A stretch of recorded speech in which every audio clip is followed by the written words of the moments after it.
और मैम आपने एक शो भी करा था बिग बॉस और जहाँ पर आप पूरे हरियाणा को रिप्रेजेंट कर रहे थे, पर वहाँ पर बहुत सारे अलग अलग टीवी करे हुए लोग भी थे, तो उसका ज़रा एक्सपीरियंस बताओ, आपका कॉन्फिडेंस कैसा था उस टाइम? देखो और कॉन्फिडेंस तो मेरा कहीं नहीं गया।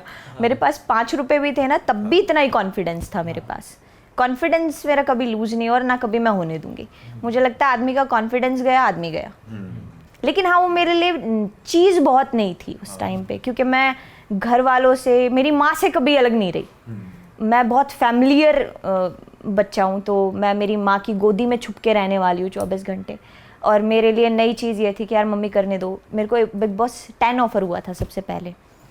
मैंने नहीं किया क्योंकि मेरी मम्मी को बोला 3 महीने अकेले लड़की को भेज दूँ, तेरा दिमाग खराब है। तो नहीं जाने दिया। और मुझे बड़ा दुख हुआ जब मनवीर जीता। बहुत दुख हुआ, मतलब मेरे को इतना दुख हुआ, मैं ये जीत गया, मैं भी जीत सकती थी, वो वाला दुख था मुझे। फिर 11 ऑफर हुआ तो मैंने प्लानिंग स्टार्ट कर दी। मैं कहा मेरी माँ ऐसे नहीं जाने देगी। फिर मान गई थी? नहीं नहीं, मेरी टिकट कैंसिल करवाई 2 बार। ओहो। उनकी टीम की एक पिस्ता करके एंडमॉल टीम से, मुझे आज तक याद है, वो लड़की अब नहीं रही और मुझे बहुत दुख होता है उसके लिए। उसने बहुत मतलब मुझे प्रोटेक्ट करके रखा उस टाइम पे, चीज़ें समझाई, ये होता है यहाँ पे, ऐसे ऐसे होता है यहाँ पे। और मेरे लिए बड़ी नई नई चीज़ें थी। मेरे को लगता है बिग बॉस मैंने खाली इंजॉय करने के लिए किया था। मेरे लिए इंजॉयमेंट थी वो उस टाइम पे। ट्रिप थी, उधर वो होता ट्रिप थी, मैं घर वालों से निकली थी, दुनियादारी नई नई देखी थी मैंने ऐसा लग रहा था। मैं एयरपोर्ट पे भी उस टाइम फर्स्ट टाइम था मेरा कि मैं अकेली जा रही हूँ। और मुझे वहाँ की टीम से पिस्ता लेने आई थी दिल्ली एयरपोर्ट पे। तो मैं पहले तो मेरी मम्मी ने मुझे उठाया ही लेट।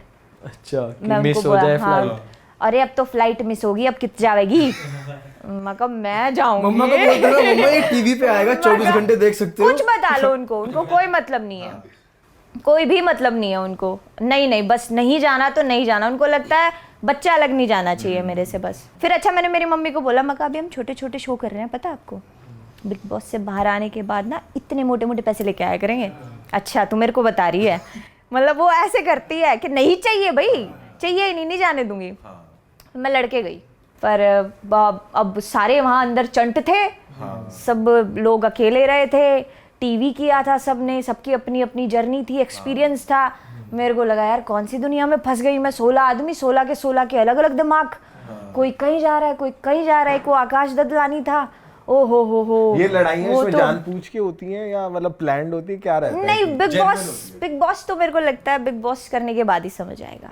अच्छा, अब वो आपको मैं सुबह से शाम तक भी लिख के भी समझाऊंगी तो भी नहीं आएगा। लेकिन पता है ऑडियंस के माइंड में ये मिथ है, मैं चाहता हूँ क्लियर करूँगा। बात पैसे की अगर हो रही थी, कहते हैं कि जो बिग बॉस करता है उसे पैसे मिलते हैं हफ्ते के हिसाब से, दिन के हिसाब से। नहीं, मेरी वीकली थी। अच्छा, होता है हाँ, वीकली होता है वीकली थी। पर अब ये भी बताऊं कितनी पेमेंट थी? नहीं तो ये गलत मत हो जाएगा। बताओ। ये मत बताओ, बस ये बता दो कि बिग बॉस स्क्रिप्टेड है या नहीं है, एक वर्ड में अगर आपको आंसर। क्रिएटिव है, जैसे अब हम चीजें बना रहे हैं वो क्रिएटिव है। एडिट में उनको फ्रीडम है। एडिटिंग में फ्रीडम है भाई, और वो वही है जो हर रियलिटी शो वो को एक राइट भी मसाला। बनता है। अब हम इन्वेस्टमेंट कर रहे हैं, और तो अगर हम अपनी क्रिएटिविटी नहीं दिखाएंगे, हम क्रिएटिविटी दिखा के एडिटिंग पे उसको यूटिलाइज नहीं करेंगे, तो फिर फायदा क्या है? पर ऐसा नहीं होता कि अगर आपने कहा बिग बॉस मेरे को मम्मी की याद आ रही है, एक बार बात कराओ, तो वो तुरंत करा दे? नहीं, वो अंदर वाली चीजें बिल्कुल रियलिटी है कि कोई घड़ी नहीं है वहाँ पे, आपको कोई टाइमिंग की कोई मतलब पता नहीं लगता कब सुबह हुई, कब शाम हुई, कब क्या हो गया, कुछ नहीं पता उसके अंदर ना। आपको पैन दी जाती। हाँ, ये मुझे बहुत अच्छा लगा उसमें कि मैं 2 महीने रही, तो 2 महीने मुझे मेरे लिए मिले। मैं खुद को समझ पाई।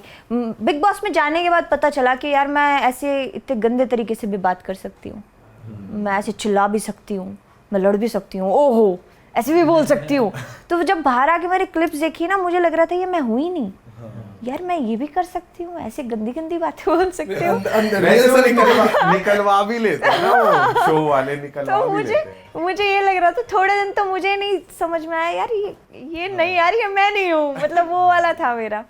पर ठीक है, मुझे लगा कि शायद अच्छी बात है, मेरा गुस्सा बाहर निकला। तो फिर उसके आने के बाद हुआ कि और बड़े शोज मिले, और हाँ, ऐसा कुछ हुआ कि बॉलीवुड मूवी आई या ऐसा कुछ? बहुत बड़े बड़े ऑफर्स आए हैं, बहुत बड़े बड़े। पर मुझे लगा कि भाई जहाँ से शुरुआत की है मेरी ज़रूरत यहाँ ज़्यादा है वहाँ से। वहाँ की चीज़ें बनी बनाई हैं, और जब बनी बनाई चीज़ें आप लेके बैठ जाओ ना तो आप उड़ने लग जाते हो, और वो उड़ना शायद मुझे लगा तो कि फील हो गया था आपको वहाँ पे कि है बना? मेरे लिए जगह ही नहीं है वो। मुझे लगा कि नहीं, ये मेरे लिए नहीं बना है, मैं मेरी जगह पे जाऊंगी, वहाँ ग्रोथ की ज़रूरत है और वहीं ज़्यादा अच्छा है।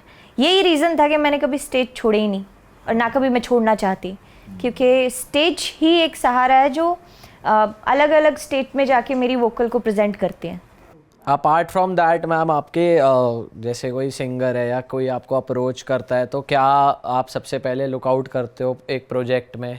क्या आपकी तरफ से टीम से रिक्वायरमेंट्स जाती है? क्या नहीं, होता मेरी है? टीम से कोई रिक्वायरमेंट्स नहीं जाती, हम इतने नखरीले बच्चे नहीं हैं। सेट पे ये वो हाँ, रिक्वायरमेंट नहीं कुछ ये ऐसा तो होना चाहिए। मैं बड़ी सिंपल सी हूँ, मैंने बोला ना, मैं घर से खाना बनवा के लेके जाती हूँ अपना। अच्छा। और मेरे जो भी स्पॉट बॉय आते हैं सब मुझे जानते हैं, उनको पता है कि मैडम को अगर कुछ भी चाहिए होता है मैडम खुद ही बोल देती है बेटा ये लाते। और सिर्फ वैनिटी चाहिए होती है, और तो क्या।